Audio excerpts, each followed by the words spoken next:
Today is Wednesday, and as such, it is a day for Hatriot Mail.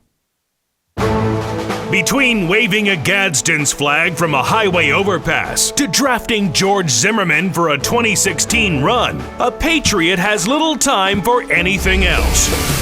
But when that annoying little dweeb, David Pakman, really pushes the liberal envelope beyond what a God-fearing teabagger can bear, there's Hatriot Mail, your brief respite from the unending deluge of liberal bias. So this is a little bit of a weird Hatriot Mail. Well, actually, they're all kind of weird, but this one is about drug tests and communism and all sorts of crazy allegations. Let's take a listen.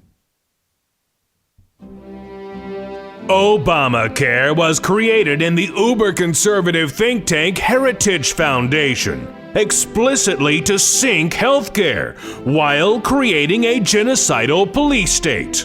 I'm concerned that your brain is becoming radioactive and you are self-annihilating. Right, actually, so that wasn't the one about drug tests and communism. It was the one related to Obamacare. Yeah, so the reason we put that one in, I just mixed up which one we were doing today.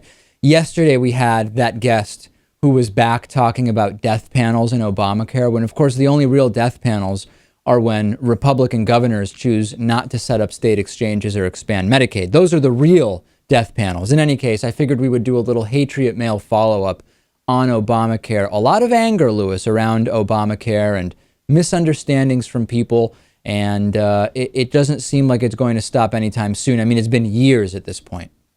Right, and it's great that death panels are back in the conversation. I thought they were gone forever, but they're back in full force. This is viewer-supported independent media. Please support our program by going to davidpakman.com/membership and becoming a member today.